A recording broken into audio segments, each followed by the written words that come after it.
Olá, gente, boa noite. Vamos aqui a nossa live quinta-feira, diagnósticos na prática. Hoje com uma convidada, a terapeuta ocupacional Bruna Mazeto, que eu já vou chamar já, vou só dar os recadinhos e já vou conectar com ela.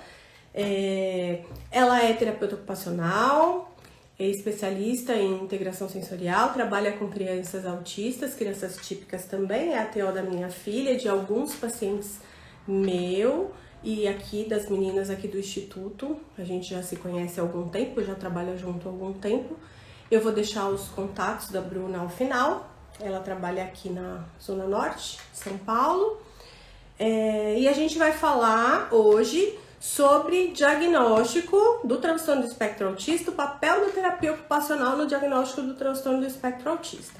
Então, vou responder perguntas relacionadas ao tema, como sempre, e vamos aproveitar aí as alunas do curso e todo mundo que está assistindo para tirar dúvidas. Muitos profissionais não sabem direito o que uma TEL faz, quando encaminhar, quando que essa criança precisa, quando não precisa. Então, eu já tenho algumas perguntas aqui para ela e aí depois a gente abre para pergunta conforme for dando tempo. Mandem sempre as perguntas aqui na caixinha com a interrogação, tá bom?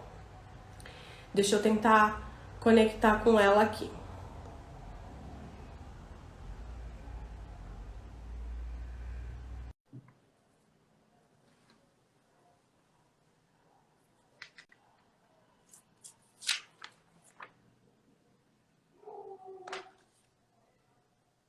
Tá conectando. Olá, Oi!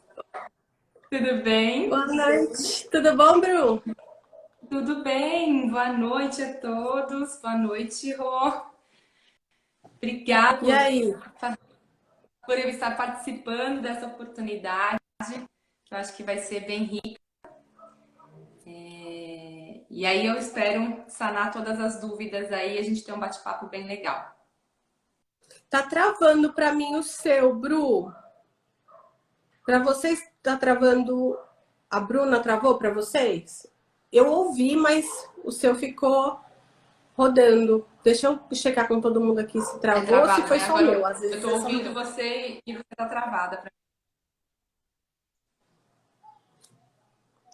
Eu? Gente, me dê Eu tô te ok aí, se ouvindo. tá tudo ok. Então tá, então vamos lá. Bom, eu vou começar direto com as perguntas, tá? Tá bom. A Ju, nossa puxa-saco, já tá falando ali. É, como dizer isso? A Ju, nossa puxa-saco. Bom, vamos lá. Ju, ô Ju, pode escrever aí, tá? Escreve mesmo como terapia ocupacional é importante, vai escrevendo aí, vai respondendo as dúvidas das mães, aproveita aí nos comentários e vai respondendo se tiver mãe com dúvida, tá bom? Vai trabalhando com a gente. Bru, quando um profissional de saúde, médico, psicólogo, fono, quando que a gente tem que encaminhar para vocês? Bom, vamos lá.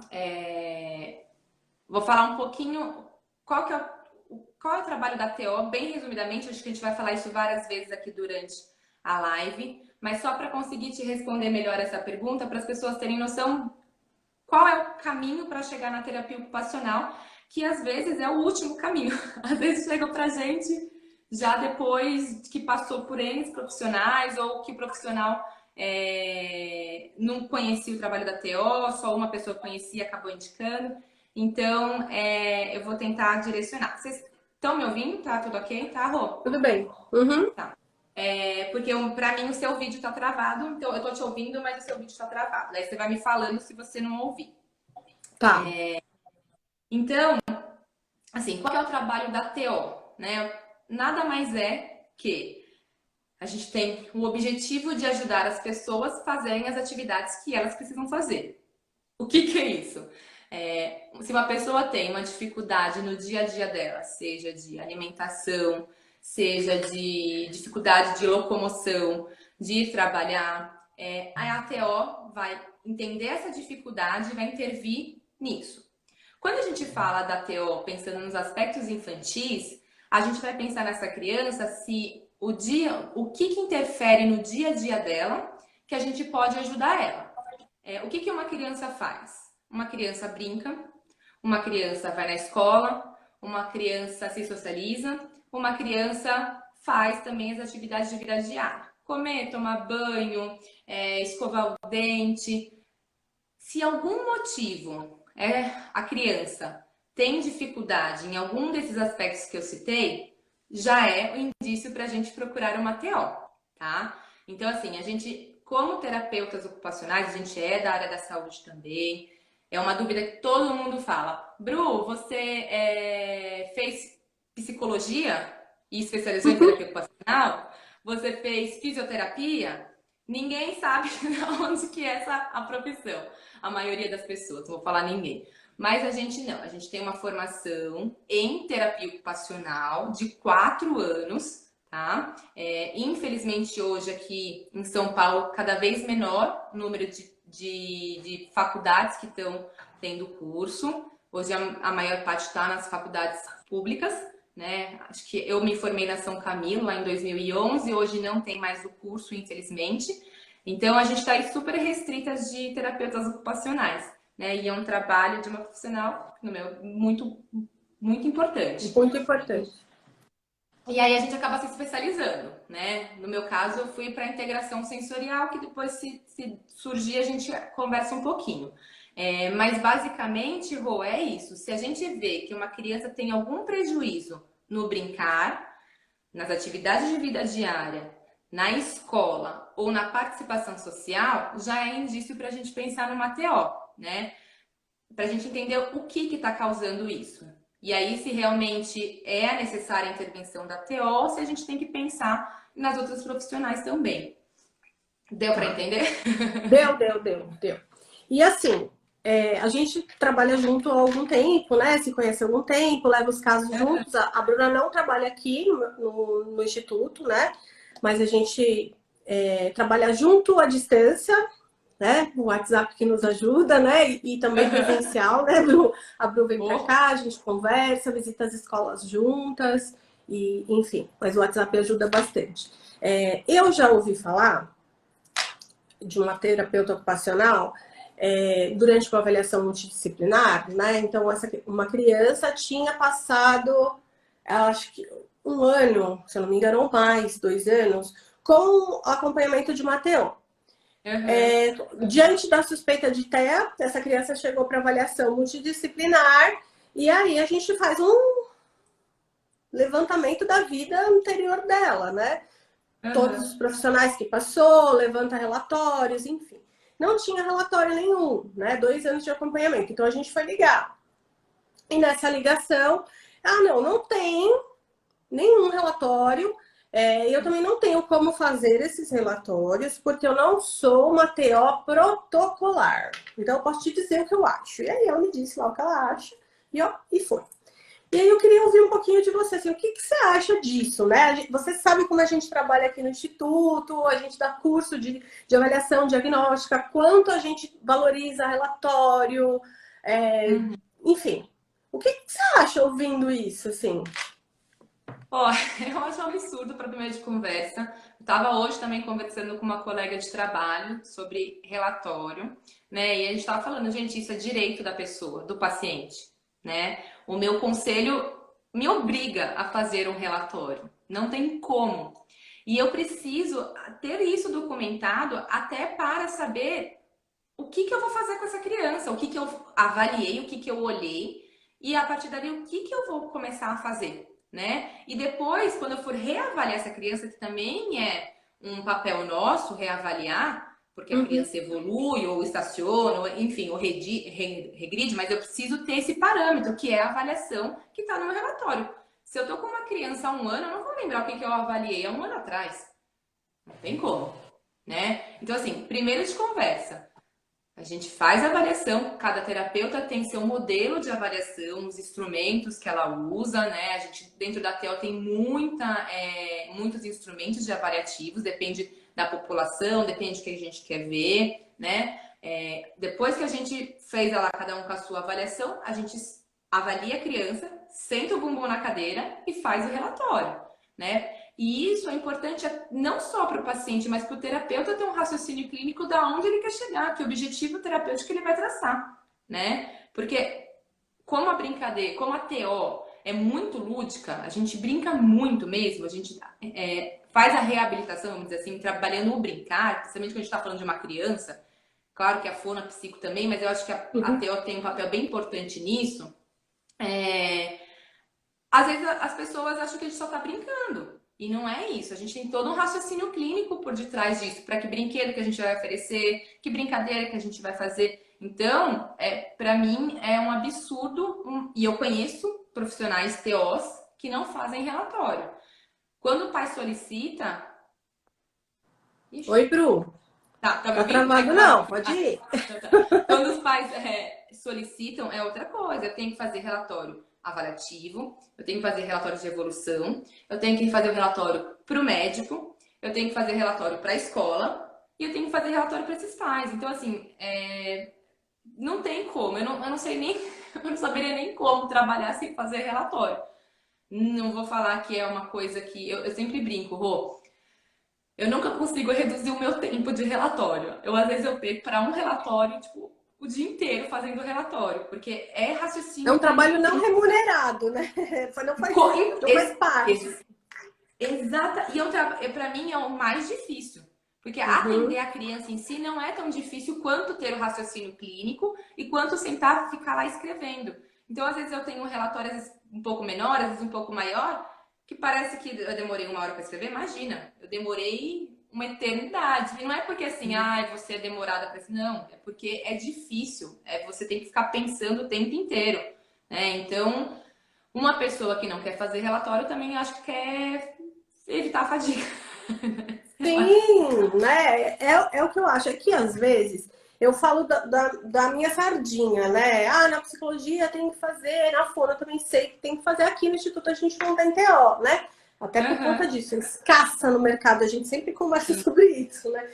As faculdades fechando, não tem profissional qualificada o suficiente para a gente conseguir fazer uma seleção. Em geral, também não tem muita profissional no mercado, é realmente uma profissão muito difícil. E aí a gente vê profissional em todas as áreas que não fazem relatórios, né? Nem para si mesmas, né? Para acompanhar a evolução. Mas os pais não sabem que eles têm direito. Então, olha, eu acho que eu peguei pouquíssimos relatórios de TO de crianças que passaram por TO e que tinha relatório na avaliação multi. Né? Assim, de chegar, eu não já passou com TO. Tem relatório? Não, não tem. Muito difícil ter. Muito mesmo. E Assim, você falou que é brincar, né, Bru? E é isso mesmo, os pais perguntam às vezes pra gente, mas qual que é a diferença? Porque ele brinca lá, brinca que eu não entendo, né? E acho que você explicou bem direitinho, né? A gente tenta explicar aqui, né? A questão das ABDs, o lugar que isso tudo tem, mas às vezes mistura um pouquinho com o que eles ensinam em casa. E diante das dificuldades financeiras que as famílias passam, eu acho que de todas as terapias é uma terapia que eles tiram. Eu não sei se você sente isso, assim. A fono, ok, porque a criança não fala, aquilo fica visível, e aí, fono. A psico, por conta das questões de comportamento externalizante, então, psico, né? E a TO realmente fica de lado. O que eu acho, assim, é que o cenário está mudando um pouquinho, pensando no Alteia, no autismo, isso está mudando um pouco, porque a TO está vindo aí, principalmente agora, muito forte com a integração sensorial, tá?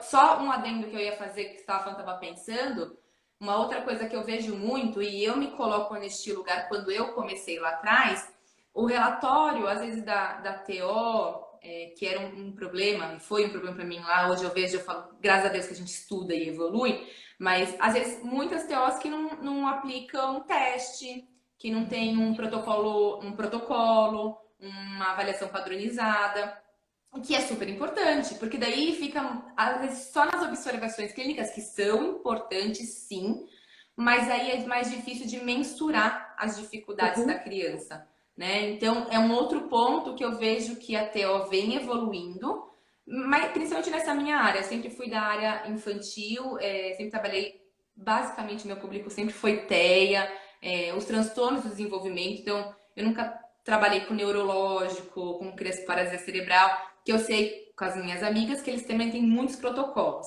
Mas o que eu vi até hoje, assim, muito nessa parte dos transtornos de desenvolvimento, são TOs que não aplicam nada. Nada. Uhum. E a integração sensorial tá vindo forte. Assim, não, não, não. Se você não aplicar isso, você não tem como mensurar. Então, você não tá fazendo o trabalho. Né? E a Então, eu ciência, acho né, que Bru? Eu acho que é é ciência. ciência, precisa sistematizar dados e aí precisa ter protocolo, senão não dá. E é muito legal para a Sim, gente que pega o relatório também com dados mais objetivos, né? Que a gente vai aprendendo também sobre, lendo um sim, relatório, né? Vai aprendendo sobre a profissão da colega, sobre aquele paciente, para encaminhar os próximos, né? A gente vai aprendendo. sim. Ô, Bru, deixa eu te perguntar uma outra coisa. Muitos pais e profissionais não sabem qual que é a importância da TO, o papel da TO no TEA. Tá. Então, isso é o que vai fazer o link que eu estava pensando aqui, que a gente estava conversando. Hoje, com o transtorno do espectro autista que está cada vez mais assim em alta no sentido de diagnóstico, de as pessoas falarem sobre, a TO está vindo muito forte, muito, muito forte. Lá nos Estados Unidos, né, que é um modelo que a gente tem de Uhum. intervenção, é bem diferente. A TO participa muito a fundo desde o início. Aqui no Brasil as coisas estão caminhando, graças a Deus, cada vez mais. Mas o papel assim da TO no seu desenvolvimento, pensando em TEA, é muito importante porque a gente vai avaliar questões sensoriais, as questões motoras, que normalmente são esses dois pilares que são impactantes para a criança conseguir desenvolver outras coisas. Como eu estava falando no comecinho, se eu tenho uma criança aí com uma dificuldade sensorial importante, uma dificuldade motora que também contribui, que normalmente está linkada com essa questão sensorial, talvez ela não consiga escovar o dente. Se eu tenho uma criança aí com uma hipersensibilidade tátil, por exemplo, que não consegue pegar em textura, não consegue manipular uma simples cola, por exemplo, como é que ela vai aprender na escola? Como é que ela, se ela não pega em textura, como é que ela vai ingerir um alimento? Porque está totalmente ligado. Se eu não tenho uma manipulação na minha mão com textura, quanto mais na boca, né? Daí Uhum. a gente vai entrar nas questões da seletividade alimentar. Então, a TO está vindo muito forte, pensando nesses dois aspectos centrais, sensoriais principalmente. Se a gente está falando de TEA, tem estudos recentes falando que a maioria tem, olha, chega a ter estudo de 100%, mas a maioria dos estudos falam que 90% das crianças com TEA têm alterações sensoriais. Eu li isso Então, hoje. não tem como não ter TO, entendeu? Porque Pensando nos são essas. critérios lá do DSM, né? No critério Uhum, B tem quatro, quatro itens, né? uhum, Hiperreatividade sensorial é um deles. A gente faz aqui, por exemplo, quando a gente não tem TO na equipe, a gente dá uma rastreada, né? Então tem os uhum, protocolos para rastrear. A gente tem sino, buzina, tem textura, tem um monte de coisa. uhum. Mas quem tinha que ter na equipe multi era uma TO para pegar esse critério aí, entre outros, né? Mas diante disso, já sai com encaminhamento para avaliação da TO. E na Sim. dúvida, se a criança não fecha todos os critérios e a gente ficou na dúvida ali das questões sensoriais, porque o pai não trouxe, não relatou, a gente não conseguiu observar, tem que mandar para a TO fechar o diferencial. Sim, sim. Né? Não, E avaliou com fono, avaliou com psico, ficou ali fechando, faltando um critério para fechar, manda para a TO para ela fechar se tem ou não questões sensoriais ou outras, né? sim, Ô, Bru, você TO de TEA há muito tempo, né? sim. Mas você atende a minha filha que não é TEA. E Uhum. aí eu queria que você falasse um pouquinho, assim, até é, conversando com o meu marido, né, que leva ela nas sessões também, né, às vezes ele, às vezes eu, e aí a gente conversando sobre isso, ele ficou ouvindo as risadas dela, né, como é divertido, como ela adora, né, como a gente já vê avanços, assim, bem marcantes, e aí conversando com ele, ele diz assim, que coisa, né, é um manejo totalmente diferente, né, daí isso já era uma pergunta que eu gostaria de te fazer, né, qual que é a principal diferença para avaliar, por exemplo, você fez a avaliação da ISA, para avaliar uma criança típica e avaliar uma criança atípica, né? Com suspeita, porque a criança chega lá, você não sabe. Aham. Quais são as principais diferenças? Olha, Rô, é o que eu te disse, né? Assim, eu tô neste meio de autismo há muito tempo. Então, eu tava até agora numa reunião antes de a gente começar, falando de uma criança que veio para mim com déficit de atenção. E que, para mim, é a minoria. Então, a Isa entra como a minoria dos meus atendimentos, porque quase 100% dos meus pacientes estão dentro do espectro. Então, a primeira diferença, assim, que eu vejo é o nível de participação. Tá? Assim, o quanto a criança se engaja na avaliação, se engaja na terapia, que é mais maleável, tá? Assim, esse é um ponto que eu acho importante. São crianças extremamente comunicativas, né? As que não estão dentro do espectro. A Isa tá o tempo inteiro me dando feedback de não consigo, não quero, gosto, não gostei. Isso também é uma outra coisa muito importante. Porque senão, quando a gente tem esse feedback da criança, é mais fácil para o terapeuta. Quando a gente está pensando em uma criança com TEA, a gente tem que ter uma percepção muito mais refinada, um olhar clínico muito mais diferenciado de ver que aquele estímulo que eu propus para ela talvez não foi um estímulo adequado. Que é um Uhum. olhar muito diferenciado de uma criança quando a gente está avaliando uma criança típica. E eu acho que isso é um dos pontos que eu penso na diferença da avaliação. Como eu avalio muito a parte de sensorial e motora, pensando em protocolo não muda muito, tá? O mesmo que eu usei para Isa, eu usei para uma criança com TEA, por exemplo, né? Só que o manejo que eu tenho para essa criança com TEA, o olhar que eu tenho para essa criança é totalmente diferente. E algumas crianças, por exemplo, que chegam para mim, chegaram algumas crianças que têm não fechou o diagnóstico ainda, tem uma hipótese diagnóstica de TEA, outras que têm e é um TEA um pouco mais leve. Na entrelinha, eu acho que o olhar é tão clínico que a gente tem que perceber que a gente não está vendo uma criança típica ali. E não é só por uma questão sensorial, só por uma questão motora. A gente está vendo aí que é uma criança, por exemplo, que não se socializa tanto com você na avaliação, quem tem interesses muito restritos, deixa eu pensar uma outra coisa, que compartilha muito pouco a brincadeira, que tem pouco contato comigo. Então, aí você vê, né? Fala, bom, tem alguma coisa além, né? Então, eu acho que são esses pontos. Eu tô tentando lembrar alguma coisa aí mais pontual. Mas faz Mas sentido o que eu tô a sua falando? experiência, né, com essas crianças, deixa. Eu tô ouvindo você falar e tô aqui pensando no resumo disso. Você tem que manipular a sua forma de interagir com essa criança, com uma típica e com uma criança de suspeita ali, com alguma questão atípica. Você manipula a forma como você vai interagir, porque você não pode ir muito efusiva para aquela criança, né? Como você vai para uma criança atípica. Então você não manipula os seus protocolos, são os mesmos, você consegue Sim. aplicar os mesmos. Você refina o seu olhar, mas você tem que mudar o seu manejo. Não, isso completamente, completamente. O jeito de fazer com uma criança, cada criança tem um jeito, claro, isso é Sim. um ponto, né? Cada um tem um jeito. Mas o jeito que eu faço com as crianças típicas é extremamente diferente com as crianças com TEA. Extremamente diferente. Eu tenho, assim, exemplos clássicos, tipo, o mesmo protocolo que eu apliquei na Isa, que eu fui aplicar com uma criança lá atrás, menina, assim, a Isa eu fiz em 2 sessões e daria para fazer em uma, tá? Porque eu Uhum, queria ver outras coisas. Às vezes eu tive que fazer, tipo, 9 sessões, sabe? Uma coisa uhum. assim. Porque o manejo é diferente, o tempo é diferente, a participação é diferente. Às vezes essa criança não consegue sentar para fazer o que tem que fazer. Então é muito diferente. Não, eu acho que quando a gente trabalha com crianças atípicas, principalmente pensando em TEA, o olhar clínico é diferenciado. Não é qualquer profissional, entendeu? Eu acho que tem que ter um manejo muito adequado, porque senão você não consegue nem avaliar. Nem avaliar. Por mais que você tenha um protocolo ali, você não consegue avaliar, se você não tiver o manejo certo.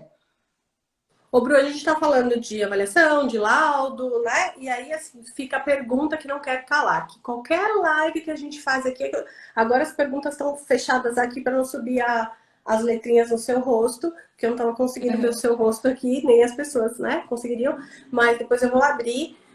Mas a pergunta que não quer calar, que faz parte da Brinquedos Terapêuticos, é assim: quem dá laudo é só médico, vocês não podem dar HD, quem coincide é médico, né? Então, assim, é como se os profissionais da área da saúde não pudessem colocar na conclusão a nossa HD, como se a gente não pudesse fazer avaliação e concluir com um transtorno do neurodesenvolvimento. Eu sempre falo aqui, por exemplo, as fonos. As fonos avaliam a questão da linguagem e colocam lá um CID correlato, né? Olha, tem essa questão de linguagem aqui, ou de fala, enfim, e que isso tudo que ele está apresentando clinicamente está associado a HD, transtorno do espectro autista, enfim.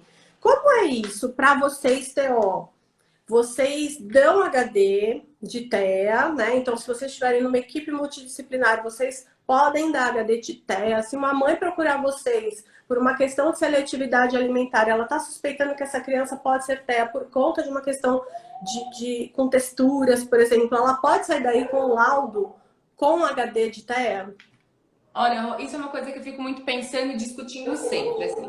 Primeiro que eu acho que está mudando bastante a configuração do diagnóstico, né? Antes era isso. Ia para o médico, mas falava, tem TEA, vai fazer terapia ABA. Ponto. Né? Ou no máximo uma fono. Então hoje a gente está vendo, principalmente os psiquiatras mais novos, neurologistas mais novos, querendo ouvir a equipe multidisciplinar, querendo ter a avaliação multidisciplinar para daí ele contemplar e fechar um diagnóstico, não tratando ele sozinho. Então isso já para mim já é uma mudança gigante. Não são todos, mas está vindo aí uma leva muito boa principalmente de psiquiatras que trocam. Eu tenho profissionais que trocam comigo. Bruna, eu vi isso, é isso mesmo, né? Profissionais escrevendo. Precisa de terapia ocupacional, fono, fono, psico. Então, já é uma outra mudança. Como TO, tem que nem assim, lá na fono tem transtorno de linguagem, dentro da psico pode falar outras coisas. Eu posso dar um diagnóstico fidedigno falando assim, como eu dei para a Isa, do transtorno de coordenação motora. Da coordenação. Ponto. Né? Não sei, eu falei uma coisa que nem sei se podia ter falado. Não, pode. Desculpa. Eu acho que eu já falei aqui. Então, assim, isso eu posso. O que eu posso falar, assim, o que eu vi, ela tem, por exemplo, vamos supor que a Isa tivesse hipótese de autismo, né? Ela tem lá uma dispraxia e suspeita de TEA, mas eu preciso de uma equipe para a gente conseguir fechar. Eu sozinha não vou conseguir fechar isso, porque eu preciso da sua opinião, da opinião da fono, mas eu consigo falar, colocar pelo menos lá que eu levanto essa hipótese, né? E aí a gente, como equipe, o médico vai falar, não, realmente, a hipótese estava correta, todo mundo acha que é isso, né? Eu acho que assim faz mais sentido trabalhar e a gente poder direcionar um diagnóstico. Não, os pais ficam perdidos, né, Bru? Porque, assim, o que muitas vezes acontece com um profissional que não trabalha em equipe? Só dá em equipe, assim, nem cita, né? Porque não tá em equipe, às vezes fica muito inseguro. E aí nem cita. Aí aquela mãe sai de lá e não vai buscar o resto, porque às vezes ouviu, mas não processou, né? Leva aquele relatório para outra profissional. E a gente tem o critério C, que é tão importante, né, no diagnóstico de transtorno do espectro autista, que é que esses sinais precisam estar ali presentes até os 36 meses. Então, se passou lá com a Bruna TO antes dos 36 meses, a Bruna percebeu, não escreveu, não fez relatório, só falou para a mãe, essa mãe vai lá com 5 anos procurar outra profissional e a mãe não relata, não percebeu, não, enfim, a gente fica sem essa marca ali dos 36 meses, né? Então, eu concordo com você. Se eu tô avaliando sozinha, coisa que a gente não faz aqui, mas se eu tô avaliando sozinha, eu tenho que apontar esse risco. Eu tenho que apontar esse risco, pedir avaliação de outros profissionais por conta desse risco, mas que todos nós, profissionais de saúde, fono, TO, psico, podemos apontar isso. Né? Então, quando vem assim, não, é só o médico que pode apontar. Eu já ouvi, sabe o que eu já ouvi aqui, né, nos comentários? Mas isso causa pânico no pai e ele vai na psicóloga para se acalmar. Gente, a criança que está em avaliação. A gente na verdade, deveria ser o contrário, né? Deve ser um pânico para procurar um profissional para ver se realmente tem ou não, entendeu? Tipo, não, no sentido, tipo, vou ajudar o meu filho. Se realmente tem, vamos ver se, né, para onde que eu vou, que caminho que eu vou correr. A gente precisa, a gente tem um compromisso com a criança, né? Claro que a gente tem que Exato. falar com cuidado, acolher esses pais, mas deixar de falar para os pais não entrarem em pânico não faz nenhum sentido, né? Então, todos os profissionais da saúde têm um compromisso. Eu sempre digo assim, os pais nos contrataram, né? Então, eu fui lá e contratei a Bruna. Falei, Bruna, você pode atender minha Isa? Você pode... Ah, ok, vou avaliar. Eu espero que depois da avaliação a Bruna me diga o que ela tem, né, na visão da ATO, né, porque ela também passou com outras profissionais, e aí cada profissional vai me dizendo qual é a ideia. Eu contratei a Bruna, né, o serviço da Bruna, a especialidade da Bruna, para a Bruna me dizer o que ela acha. Se chega lá no final ela fala assim, olha, então, vamos mandar para o médico me dizer o que ele acha, para que eu preciso da Bruna? Aí a nossa profissão vai entrando em descrédito, né?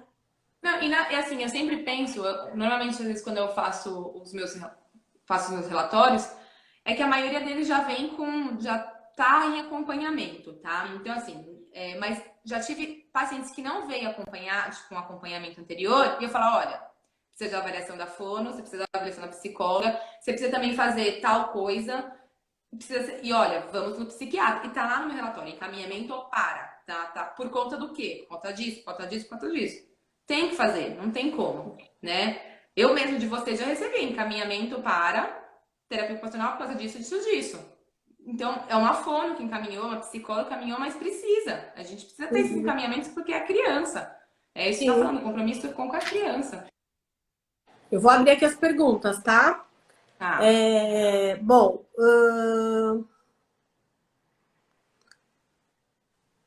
uma pergunta. O Mateo também trabalha com o pedagógico?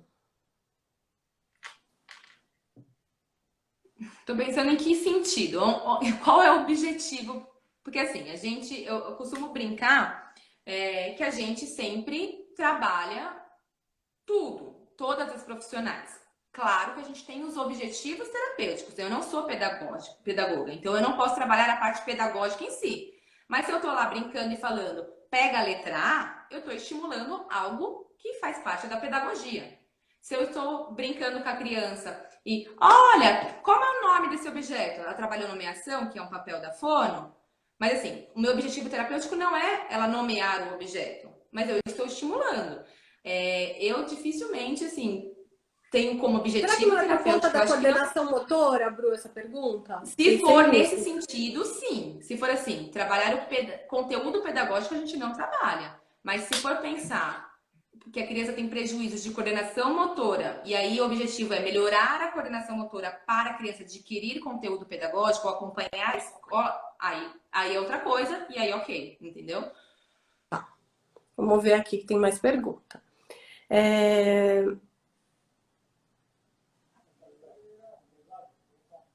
Quais as avaliações que você utiliza? Tá. As avaliações que eu utilizo. Normalmente eu uso, a gente tem um perfil sensorial, que eu estou usando cada vez menos. A gente tem uma que chama SPM, que ela é muito próxima desse perfil sensorial, que vai mensurar aí as questões de modulação sensorial, que eu uso bastante. Eu uso uma que chama CIPT, só que ela começa a partir dos 5 anos de idade, então não são todas, se pegar as crianças abaixo de 5 eu não consigo avaliar. Observações clínicas, tem a KNOPS, que é uma avaliação pré-lúdica, que vai até 72 meses, e a COPM, que também é uma avaliação aí que vai ser direcionada pro cliente, né? A gente traça alguns objetivos terapêuticos para o cliente. Que eu tô me lembrando são essas. O pessoal Eu pergunta mesmo. acho que são essas. Eu não tenho certeza. Se tiver faltando alguma, eu falo para você se eu lembrar de algumas. Eu vou abrir os comentários, porque aqui em perguntas tinham essas. Deixa eu ver se tem. Tem um monte de gente aqui. Tem a Karina, do Joãozinho. A Carol também, Carol Ferraz, que é TO, nossa Aqui, colega. Bom, gente, se vocês tiverem perguntas, deixa eu ver aqui. Que tem que ser perguntas. Tem uma aqui, ó, que tá falando a Eliana, que tem um filho, está com investigação de suspeita de TEA, faz um mês que ele não está aceitando as terapias, o que devo fazer para ajudar ele? É difícil porque a gente tem que entender o que é, né, Rô? Tipo, o que está acontecendo para a gente poder até direcionar para você, Eliana. Eu perguntaria o seguinte: você já conversou com a equipe? O que a equipe disse? Né? Assim, tá com muita demanda, é porque voltou à escola, então tem que avaliar tudo, né? Então, assim, O que é essa resistência, né? Precisa avaliar primeira coisa com a equipe. Eu disse uma coisa aqui na semana passada, retrasada, em uma das aulas, que alguém perguntou alguma coisa, eu falei, gente, se eu for falar, eu vou dar uma dica. E dica, profissional não dá dica, profissional dá orientação. Mas para ele dar orientação, ele precisa conhecer a criança, conversar com essa família, né? Dica é muito pouco para um caso como esse. Vou te dar uma dica do que fazer, né? Eu não conheço, vou estar falando groselha para você. Uma orientação seria: conversa com a equipe sobre isso. Eu não me sentiria melindrada de forma alguma se uma mãe chegasse para mim e falasse assim: o Beto, ele não tá querendo vir, em casa ele tá fazendo fuga, tá dizendo que não quer. Eu preciso saber. É muito importante a comunicação entre a família e a terapeuta. Por exemplo, minha filha em casa fica perguntando, né? Quando que é a tia Bruna? Então, assim, a gente consegue perceber a motivação. Ela volta sorrindo, ela conta as coisas que fez. Então, a gente vai percebendo. Se algum dia isso fica assim, é amanhã, não quero ir, pode ser o horário, pode ser porque não quer acordar cedo, pode ser, né, por alguma outra coisa difícil para ela. Né? Tem que conversar com a equipe, falar que aconteceu alguma coisa, porque agora eu tô pegando mais pesado. Então, a orientação que eu te diria é para você conversar com a equipe, né, Bru? E você falou uma coisa que veio uma outra coisa na minha cabeça que eu falo muito para as minhas mães. Não tem receita de bolo. Cada criança é muito única e o autismo se manifesta nelas de diferentes formas. Então, eu ouvi uma vez uma profissional falando e eu concordo plenamente com ela quando ela falou assim: às vezes eu atendo no dia 3 Joãos com a mesma idade, com o mesmo diagnóstico e totalmente diferente. Totalmente diferente. Então, não tem, assim, eu tenho muito medo das dicas, das orientações meio gerais, porque às vezes pode funcionar e às vezes pode, na verdade, atrapalhar a criança, né? Porque o que serve para um, às vezes não serve para outro. Então, eu sempre principalmente em TEA, né, Bru? Nossa, principalmente muito, em TEA. muito. Por isso, muito. é um espectro, né? Eu vi umas perguntas aqui bacanas. Vamos lá. Meu filho tem TEA com 5 anos e não conseguimos tirar da fralda. TO pode ajudar? Muito, muito. Primeiro, assim, a gente está falando de uma atividade de vida diária aí, né? Que é o uso do banheiro. Então, a gente tem como aí já o papel importante. E aí a gente tem que entender o porquê que essa criança não está saindo da fralda. Claro que sempre conversando com a equipe, porque aí eu tenho questões emocionais, eu tenho questão de comunicação, preciso saber como que tá tudo isso, né? Para daí pensar o porquê que também não tá desfraudando. Eu posso ter esse desfraude difícil porque eu não tenho percepção nenhuma, porque eu não me incomodo, porque eu tenho medo de sentar no vaso por uma insegurança gravitacional.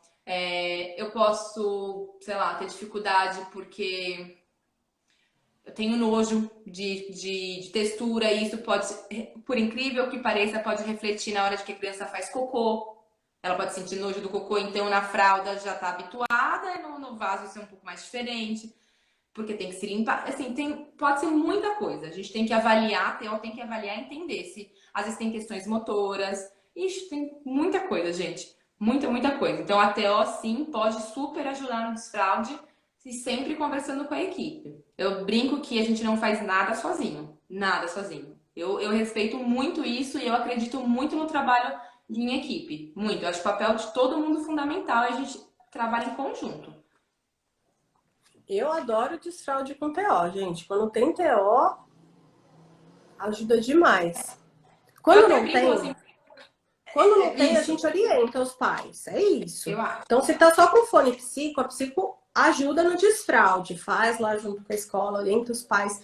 Mas se tem um TO, ou já aconteceu comigo também, de não ter TO, e eu avaliar que aquele caso precisava de uma TO para fazer aquele desfraude, porque eu, como psico, não ia dar conta de todas as implicações que aquele desfraude, que ia ser um desfraude difícil, ia ter por conta das dificuldades da criança, eu já disse para pais, vamos esperar, quando iniciar a TO, a gente começa esse desfraude, porque ia ser complicado, né? Então eu avalio mais ou E menos quando a gente, assim, não tem, por exemplo, você não tem TO na equipe, sei lá, não conhece uma TO, você não vai falar pro pai, se vira.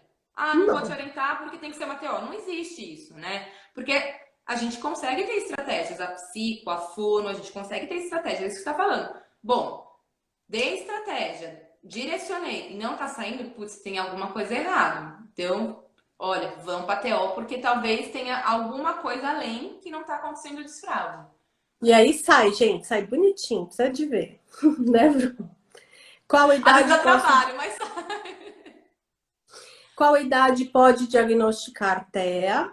Olha, Camila, essa aqui eu vou responder. Camila Mariaso. Camila, a literatura atual diz que o diagnóstico pode ser feito a partir de 18 meses por equipes multidisciplinares devidamente capacitadas. Mas diagnósticos mais acertados são feitos a partir de 3 anos, porque nem todos os sinais podem estar evidentes até os 3 anos. Então, eu não estou dizendo que tem que esperar os 3 anos para fazer o diagnóstico. Eu estou dizendo que a partir dos 18 meses já é possível fazer em equipe multidisciplinar devidamente capacitado, mas em alguns casos a criança precisa entrar em intervenção, fica ali com sinais de risco, acompanhando o desenvolvimento, já começa a intervenção e fecha um pouquinho mais à frente, porque nem todos os sinais estão claros. Então, a criança fecha com, sei lá, menos de 2 anos, sinal de risco,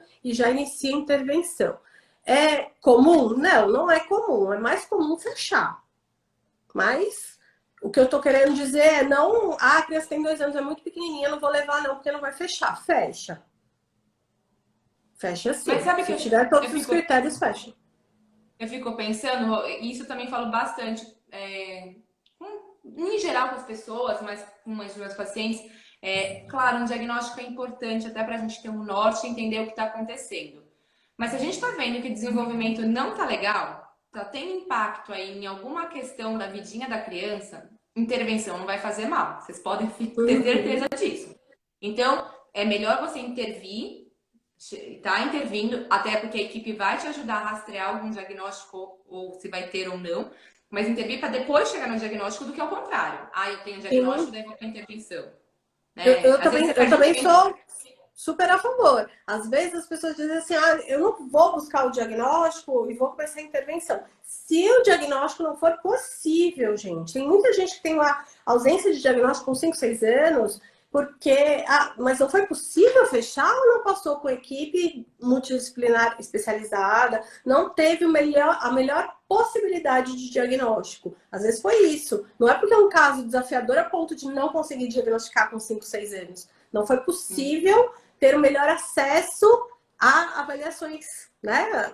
O nosso sistema de Sim, saúde é sucateado, né? Às vezes nos planos de saúde não tem os profissionais especialistas, não tem equipe multidisciplinar. E aí o diagnóstico vai se arrastando. Então, não fazer o diagnóstico porque não teve acesso é dolorido, dói, né? Se dói ao ouvir falar isso, porque um diagnóstico bem feito, ele ajuda na intervenção, no planejamento, ao acesso aos benefícios, né? Tanto os benefícios sociais da criança, quanto o benefício do convênio, por exemplo, ter mais liberação de terapia. Agora, um diagnóstico que não foi possível, porque é um caso muito desafiador, muito difícil, cheio de comorbidades, e aí o diagnóstico diferencial fica difícil, aí ok, bora para intervenção independente do que seja. Mas se vocês têm a possibilidade, né, de fazer... Ô, Bru, deixa eu só te falar uma coisa antes de eu ir para a próxima pergunta. Tem mais uma pergunta aqui. Falta 15 minutinhos para terminar, então a gente responde mais essa pergunta e vai tentando fechar, tá bom? Senão aí a live cai e a gente perde tudo. Já caiu comigo, sabia? Eu falo Já muito, aconteceu a uma minha, vez a minha comigo. colega também fala muito, caiu. A gente nem percebeu. Não, inclusive com a minha colega que tá aqui, a Carol, aconteceu isso. Tivemos vários problemas, começando a resolver. A Carol foi a Carol, É. Carol. Eu conheço, cara. Uhum. Bom, 9 meses ainda não engatinhando, mas consegue se movimentar. O que posso fazer para ajudar? Para engatinhar? Você tava falando, eu tava aqui olhando essa pergunta e pensando aqui comigo, eu falei, ai meu Deus, eu não quero ser política, mas eu vou ter que ser política. Aquela política que responde e não responde nada. Por que que eu tô falando isso? Porque assim, é muito difícil eu te dar alguma orientação sem saber o que está acontecendo, né? Às vezes eu posso te dar uma orientação aqui que vai mais prejudicar o seu filho, filha, não sei, do que ajudar. Então eu morro de medo de responder assim de prontidão por conta disso. Eu tenho uma responsabilidade muito grande no que eu tô falando aqui, né? Então eu fico com medo. Eu acho que assim, tem crianças que não engatinham, o que não é correto. Todo mundo tem que engatinhar, porque senão a gente vai ter alguns prejuízos aí. Mas a gente tem que entender por que ela não está engatinhando. Tá? E como que ela engatinha, né? Às vezes tem criança que engatinha, mas engatinha tipo só puxando o corpinho, não é engatinhar, né, movendo o braço e a perna em conjunto, né? Então a gente tem que entender um pouquinho melhor o que é isso para poder orientar, dar uma dica, né? Eu ouvi muito isso em outras lives, principalmente de TO, vai para avaliação, porque se eu falar alguma coisa e você faz e dá errado, a responsabilidade é minha. Né? E eu não sei, eu não conheço a criança, não sei como que ela se desenvolveu, não sei o que... Não tem como, assim, eu me desculpa não poder ajudar nesse momento, mas o que eu posso te falar procura uma TO para poder avaliar e entender o que está acontecendo. Se realmente tem uma dificuldade aí, se tem que desenvolver alguma coisa ou não. E se não tem, né? Se tá tudo bem, ela vai te orientar, porque ela vai ter avaliado sua criança e vai conseguir te dar uma orientação, não uma dica, né? Porque ela vai ter conhecido o histórico, vai ver a sua criança e vai te dar uma orientação direitinho, né, Bru? Exatamente. Então tá bom, obrigada. Eu que agradeço, eu gostei. Passa muito rápido, né? A gente vai falando. Eu confesso que toda vez eu fico nervosa, ansiosa. Mas passa super rápido, é muito gostoso. Eu já não tô ficando mais, já tô fazendo 2 por semana, já tô tranquila. Você é chique, meu amor. Amanhã eu tô aí, hein? Inclusive, hoje te mandar mensagem aqui no particular tá. pra te falar do horário, porque vai dar pra alterar. Tá bom, olha só, a gente agendando aqui ao vivo. Gente, eu vou deixar os contatos da Bruna aqui embaixo. A live vai ficar salva lá no feed. Eu vou deixar o contato da Bruna para quem quiser. Eu sei que TO é um bichinho em extinção, mas muito, muito, muito importante, que eu super valorizo. Até brinquei com a Bruna outro dia. Psicologia, primeira opção. Pedagogia e TO estavam ali, assim, né? Super, mais TO sempre foi um bichinho ali que me encantava, né? Desde quando eu prestei vestibular. E o pessoal confunde mesmo com psicologia, pergunta. Engraçado que já teve uma pessoa que perguntou para mim se eu era TO. Olha que engraçado. Já, mas era uma mãe que já tinha passado por muitas TOs, assim. Eu acho que talvez porque eu fiz psicomotricidade. E aí ela deu uma confundida. Aí eu fui para psicomotricidade para tentar me aproximar um pouquinho da TO. Mas não, enfim. Mas é uma profissão super legal, ajuda demais, ajuda a equipe demais. E se você tem alguma dúvida, procura avaliação, né? Porque a avaliação vai te dizer e vai te orientar muito e ajudar muito na qualidade de vida das crianças, né? E aí eu falo não só pelos meus pequenos TEA, pela minha filha, que não é TEA, ajuda demais. O meu contato vai estar lá, vocês podem me perguntar, assim, até às vezes eu direcionar para alguma coisa, porque é isso, como eu tá falando, nós não somos muitas profissionais, mas a gente se conhece, então, vai para essa profissional, tal, eu consigo pelo menos dar um norte aí. Então, eu tô super à disposição, podem me mandar mensagem e eu vou tentando atender o máximo que eu conseguir vocês. Bru, você quer que eu deixe lá embaixo? Porque eu amo minha profissão. Você quer que eu deixe o seu Instagram, deixa contato deixa o Instagram, deixa telefone, deixa o endereço? O que você quer que eu deixe? Instagram, porque daí se tocar no Instagram vai ter manda o direct, lá, né? Então tá bom. Exatamente. Tá bom? Rô, obrigadão mesmo, de coração. Obrigada a você. Tchau, gente. Beijo, gente. Boa noite. Boa noite. Tchau, tchau.